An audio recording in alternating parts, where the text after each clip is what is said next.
O Brasil é o 10º produtor mundial de petróleo. O consumo interno representa 9% do PIB da indústria brasileira. Para se ter uma ideia melhor sobre a força de tudo isso, em um ano, somente com combustíveis, o país arrecada 172 bilhões de reais em tributos. E para acompanhar os avanços e também os desafios do setor, foi criado há 3 anos o Instituto Combustível Legal. E o JR Business tem o prazer de receber o presidente do ICL, Emerson Capaz. Emerson, seja muito bem-vindo ao nosso programa. Como vai, Fábio? Obrigado, viu? Obrigado pelo convite, um prazer. Tá ótimo. Olha só, toda terça-feira, a partir das 7h30 da noite, tem um episódio novo do JR Business nas plataformas digitais da Record TV. Tem também na versão em podcast que você acessa no aplicativo da sua preferência. Emerson, eu acredito que para se criar um instituto com esse nome, Combustível Legal, deve ter havido uma necessidade muito grande do setor. Conta isso pra gente. Então, Fábio, isso acontece porque há muitos anos eu venho, inclusive, dessa bandeira da ética concorrencial. Em 2003, eu fui o presidente, criador e primeiro fundador do Ético, o Instituto de Ética Concorrencial, que tinha lá na sua base 4 setores que sofriam muito com concorrência desleal. Combustíveis era um deles, cerveja, refrigerantes e fumo. E esses 4 setores, por conta dessa concorrência desleal, viram que isso ia crescer. E agora, muitos anos depois, eu saí do Instituto, fui para a energia solar, voltei para outras questões e agora o segmento de combustível achou que o problema era tão sério que valia a pena só criar para os combustíveis um instituto chamado Instituto Combustível Legal que luta contra sonegação, adulteração, desvio, roubo de combustível, pirataria. Imagina, pirataria de assalto a barco que transporta no Rio Madeira, no norte do Brasil. Então, o Instituto foi criado, eu fui convidado a presidir o Instituto e agora nós estamos nessa batalha aí muito forte. Vamos começar, então, pelas fraudes, Emerson. Todos nós, como consumidores que somos, inclusive você, eu mesmo, passamos por esse problema. A gente sempre tem um grande ponto de interrogação em eventuais abastecimentos. As fraudes, infelizmente, existem em larga escala no Brasil.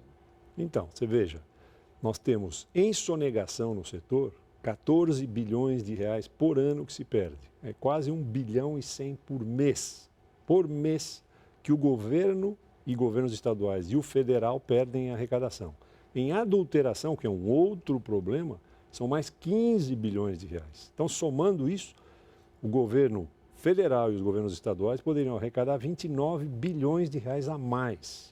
E nós temos lutado, e algumas batalhas a gente tem conseguido vencer, como, por exemplo, a criação da monofasia, que é uma vantagem enorme, vai diminuir a sonegação, porque a monofasia passou a cobrar tributos estaduais no ICMS dos estados só no início da cadeia, por volume, por litro de combustível. Então, eu agora não preciso me preocupar, eventualmente, com o ICMS embutido nos postos, variação do preço de petróleo. Está tudo arrecadado já na refinaria. Isso vai eliminar no diesel e na gasolina. O problema é que o etanol hidratado ficou fora, então nós corremos um risco, como a gente já mapeava isso, de aumentar a sonegação nos postos em etanol hidratado. Você, na sua resposta anterior, mencionou alguns gargalos que nós podemos entender aí como os grandes complicadores do assunto combustível. Agora, para a gente ter uma ideia melhor, Emerson, do que está acontecendo neste momento, digamos assim, na hora que a gente chega para abastecer e às vezes não tem outra opção, sabe que aquele posto tem uma característica às vezes um pouco duvidosa e sempre somos aconselhados a desconfiar do preço. Sim, naquela história quando é barato demais. Mas, enfim, como é que essas práticas têm acontecido? Como é que essa fraude tem sido mais comum? Essas fraudes, na verdade. Na verdade, Fábio, o consumidor sofre muito porque é praticamente impossível você identificar. Eu mesmo, já em várias vezes, várias oportunidades, você entra no posto. O problema, só para caracterizar bem, não está só no posto, né? O posto é o elo final da cadeia onde eu vou lá, paro o carro e abasteço. Mas vem de refinarias, vem do transporte, vem de batedeiras que fazem uma mágica e misturam antes de entregar para o posto. Então você está, por exemplo, gasolina, ela tem 27% de etanol dentro da gasolina. Sim. Você vai num posto, carro flex hoje, você coloca gasolina e, às vezes, esta gasolina, em vez de 27%, tem 60% de álcool. Aí você põe como se fosse gasolina. E ele te vende como se fosse gasolina. Já é um Só que o teu carro, exatamente, o teu carro começa a você fala, pô, não está andando não está bem. daquele jeito. Porque o carro flex dificulta. É como se você misturasse álcool e gasolina junto. O Naturalmente, motor, né? Naturalmente. Claro. O motor anda, Esse... mas ele fica fraco. Então, assim, hoje você tem esse tipo de fraude. Você tem um problema seríssimo hoje, que é a mistura de metanol em vez do etanol na gasolina. E eu alerto o consumidor hoje, porque o metanol é um produto químico. Este sim faz mal ao motor e custa muito menos do que o etanol para os distribuidores ou revendedores. Então, o que acontece? Em vez de ele misturar etanol, mistura metanol, R$1 a menos, vende mais barato para você, depois de 4 horas teu carro para na rua. Então, é um problemão. Tem um problema também o que a gente chama chip na bomba. Ele põe 40 litros, entra 32, 34, 35. Como é que você no medidor identifica isso? Sem condições. A gente tem que pegar Procon, IPEM, ANP, nós ficamos em cima deles. Eles têm o poder de fiscalização, multa, fechamento de postos. E a gente tem insistido direto e nós somos praticamente assim, um observatório privado, Entendo, aliado do consumidor para fazer as denúncias necessárias. Eu queria falar um pouquinho mais sobre essa questão de metanol e etanol, que tem nomes parecidos, porém as circunstâncias, pelo que eu entendo dessa questão, são extremamente diferentes e, inclusive, além de prejudicar o motor do carro, faz um mal tremendo para a saúde, tem uma toxicidade absurda. Exatamente. Agora, esse metanol, ele chega até o Brasil, ou melhor, ele é produzido no Brasil também ou ele vem apenas via importação? Porque a indústria química, pelo que eu sei, tem uma demanda disso, só que, erroneamente, isso aí escapa e vai para os postos. Perfeito, Fábio. Sua análise é perfeita. Veja só, como é complicado.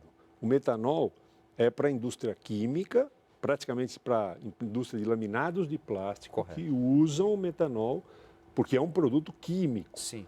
Só que ele é usado também no biocombustível. Para fazer a mistura no biocombustível, separar as moléculas, eles colocam um pouco de metanol e fazem essa mistura. Então, você olha, uma parte da importação não é fabricado no Brasil, é tudo importado. Tudo importado. Então, tudo vem de fora. Correto. Tanto é que nós insistimos tanto com isso que agora eles estão com dificuldade, a indústria de plástico está com dificuldade em importar, porque nós mandamos que a ANP fiscalizasse muito fortemente isso e agora estão com um atraso da entrada, porque é preciso controlar. O desvio é feito nesse momento. Em vez de ir para biodiesel, para fazer a separação, eles pegam 500 mil litros. Com isso, você faz uma bagunça no mercado impressionante, misturando a gasolina, põe no etanol e vai jogando e o lucro aumenta. Entendeu? O Emerson, também na sua resposta, você mencionou sobre roubo de carga, algo no que diz respeito à pirataria. Eu fico pensando, eu tive uma experiência recente nos rios da região amazônica e fala-se muito a respeito do perigo da pirataria. Pirataria essa que começa pelo roubo de cargas, outros tipos de violência que são cometidas por lá e também na questão do combustível, ok? Que agora está no período de seca. Então as coisas estão bem mais difíceis. Mas essa pirataria, esse roubo, tem sido muito grande nessas regiões? Isso é um complicador? Muito complicado, Fábio. Nós tivemos que fazer um seminário em Brasília, chamando Polícia da região norte, Polícia de Segurança, Polícia Federal, Delegacia de Portos lá da região, porque foram roubados, nos últimos 14 meses, 4 milhões de litros de diesel de barcaças que levavam esse diesel. E veja, levavam o diesel para alimentar termoelétricas que eram necessárias para a luz elétrica na região, porque é uma região que não tem acesso ao sistema elétrico. Exato. Ela só funciona a energia elétrica lá por você transportar o diesel a barco que chega lá. O que faziam os piratas? Piratas mesmo de rio, paravam os barcos armados, mandavam parar e faziam descarga de diesel nesses barcos menores e levavam embora.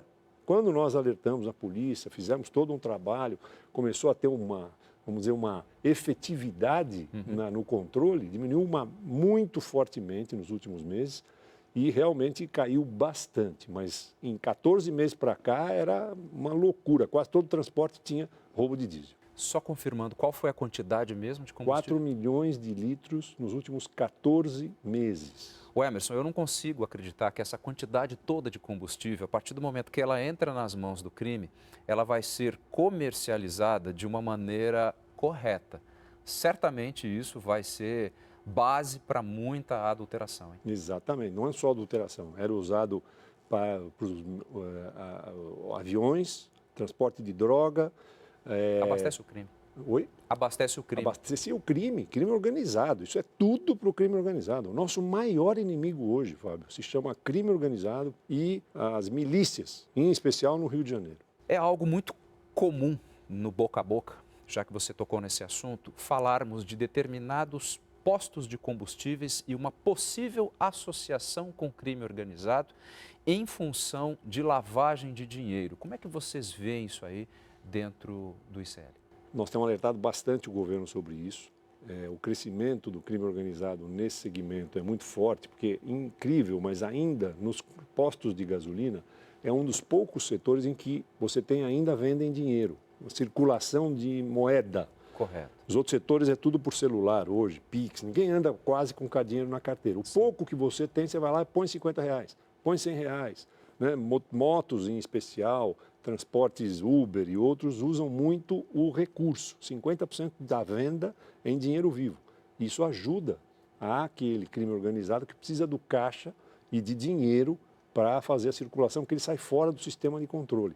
Então, o crime organizado vem entrando, a milícia em São Paulo e no Rio de Janeiro muito fortemente, a gente tem alertado o governo, e o governo inclusive anunciou nesses dias uma coisa importante, que é uma medida para criar vamos dizer, operador de sistema que vai ajudar a ANP, como se fosse a ONS na área de energia elétrica, está em cima da ANEEL. Correto. A ideia é criar um operador do sistema que vai ajudar nesse combate à sonegação, à adulteração, roubo de carga e todos os problemas que a gente tem hoje. Na prática, como que esse operador nacional do sistema poderia atuar no que diz respeito aos combustíveis? Como é que você acredita que ele pode? Eu acho que é em cima também de uma ideia que nós levamos ao governo 4 meses atrás, de uma central de monitoramento de combustíveis.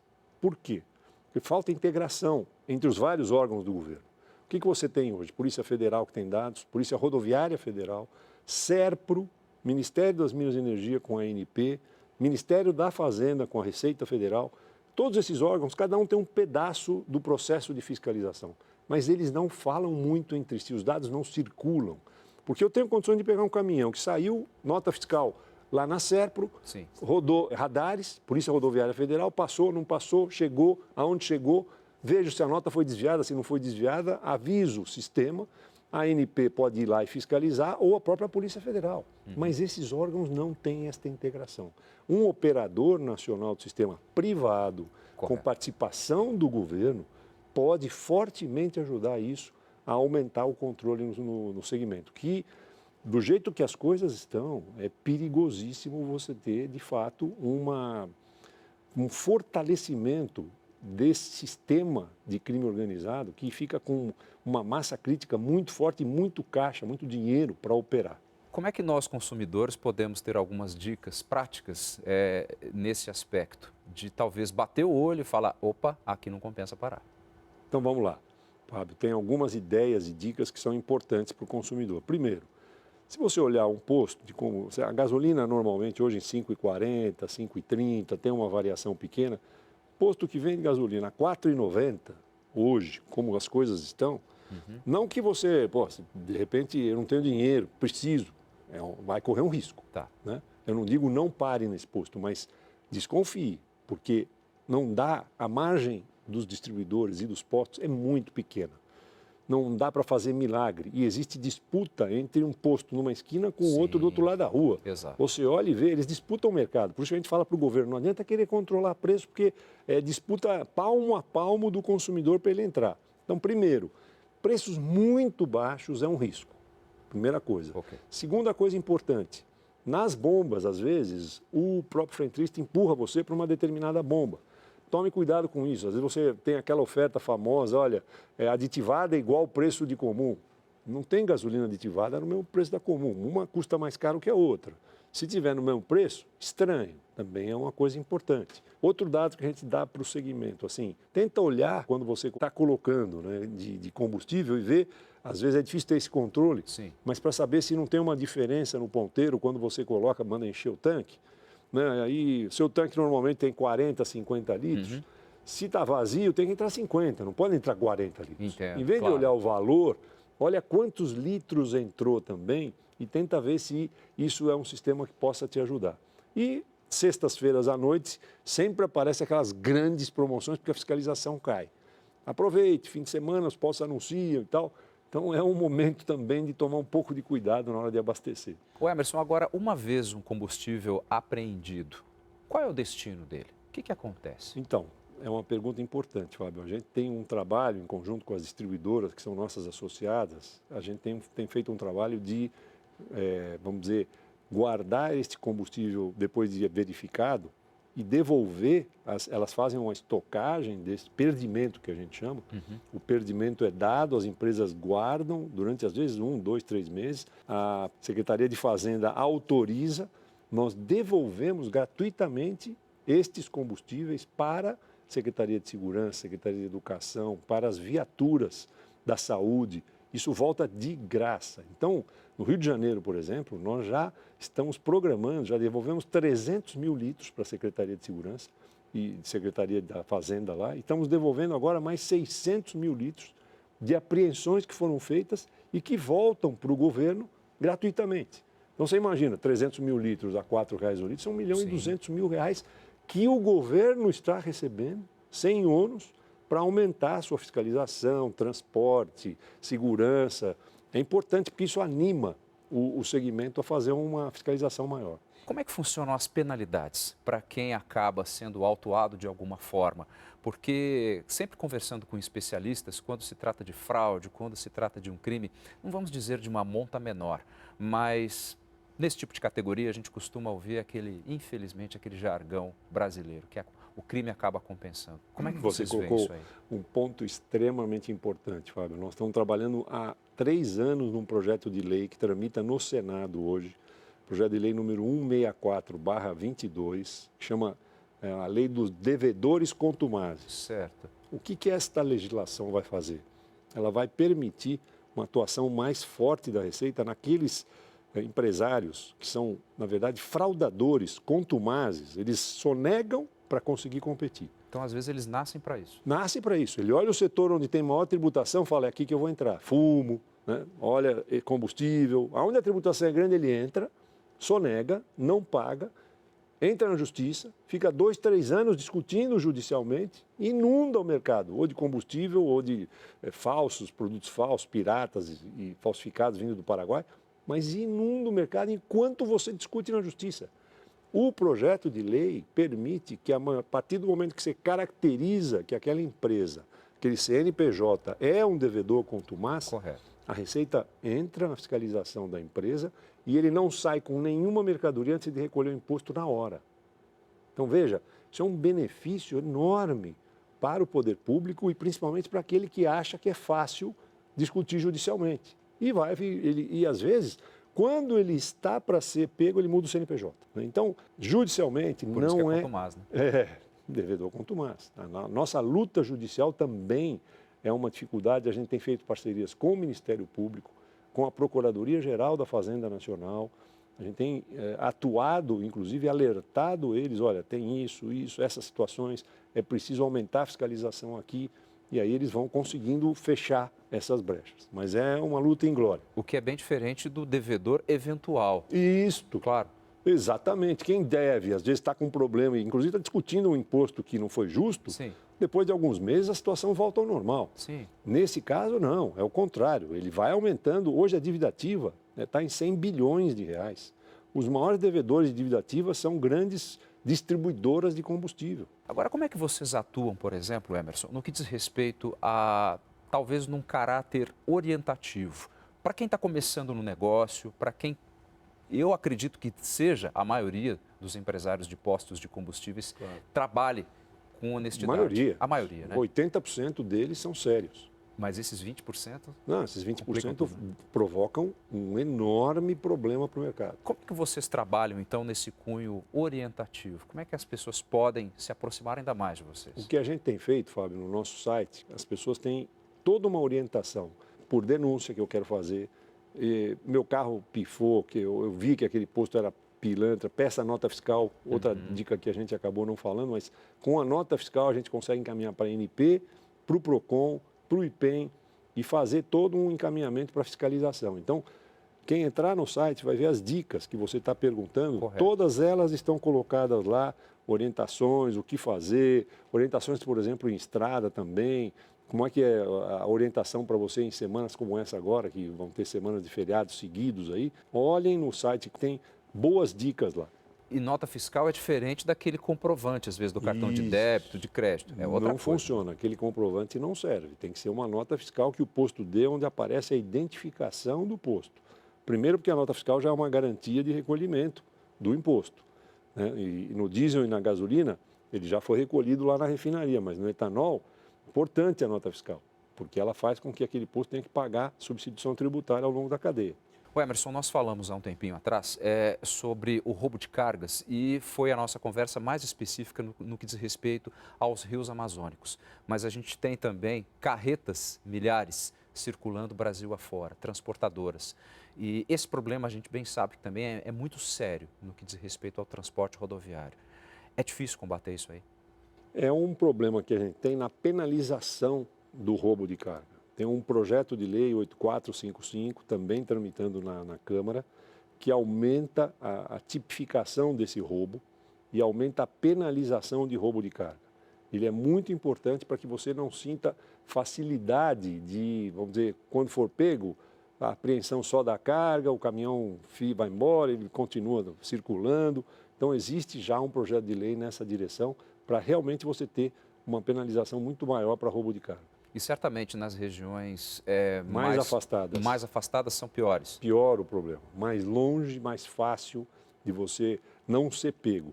Então, em alguns estados, a coisa é muito complicada. Rio de Janeiro, você circula sem nota fiscal, você tem um prazo de 2, 3 dias, caso você seja pego, para dar e apresentar a nota. É uma loucura. Quer dizer, você pode apresentar a nota depois, você circula sem a nota. Então, tem algumas coisas específicas que a gente está insistindo para fazer algumas mudanças pontuais. O Emerson, vendo você falando sobre tudo isso, a sensação que dá é que durante um bom tempo o setor de combustíveis deve ter ficado um pouco órfão no que diz respeito a um amparo maior, a um monitoramento maior e, consequentemente, o crime cresceu. O que aconteceu, Fábio, que sempre teve uma luta constante desde 2003, da criação do ético, vem tendo uma luta constante, ela tem variado, só que, na verdade, com o sistema tributário brasileiro é muito confuso. Isso permite a você operar nesse sistema tributário e conseguir ganhar espaço na sonegação como forma de competir. Competição desleal no Brasil é fruto de um sistema tributário que é um manicômio, né? Na verdade, essa reforma tributária é uma das melhores coisas que está acontecendo para simplificar. No caso específico do diesel e da gasolina, jogamos toda a tributação para o início da cadeia. Vai resolver uma grande parte do problema. O etanol ficou fora, mas nós temos que colocar o etanol hidratado dentro também. Agora, o pessoal do etanol sentiu a necessidade, porque quanto mais você simplifica, mais fácil identificar quando você tem um processo desse. O Emerson, por falar em etanol, me ajuda a entender melhor uma circunstância brasileira. Nós temos um combustível que o nível de poluição dele é praticamente zero. Sim. Seria isso. Mas muitas vezes parece que falta ainda um estímulo maior para que a frota brasileira seja mais adepta, digamos assim, ao nosso etanol. Paralelo a isso, a gente tem uma discussão imensa, que ela é global, a respeito dos carros elétricos. De certa forma, nós já não teríamos um caminho bem aberto no Brasil para que pudéssemos explorar esse combustível não poluente? Temos sim. Fábio, eu pessoalmente acredito que o combustível do futuro no carro elétrico será o etanol. Porque você coloca etanol, hoje já tem as pesquisas ônibus e carros rodando em Campinas, você coloca etanol no tanque, dentro do carro já tem um sistema que faz a eletrólise, separa o hidrogênio do oxigênio, esse hidrogênio do etanol alimenta a bateria.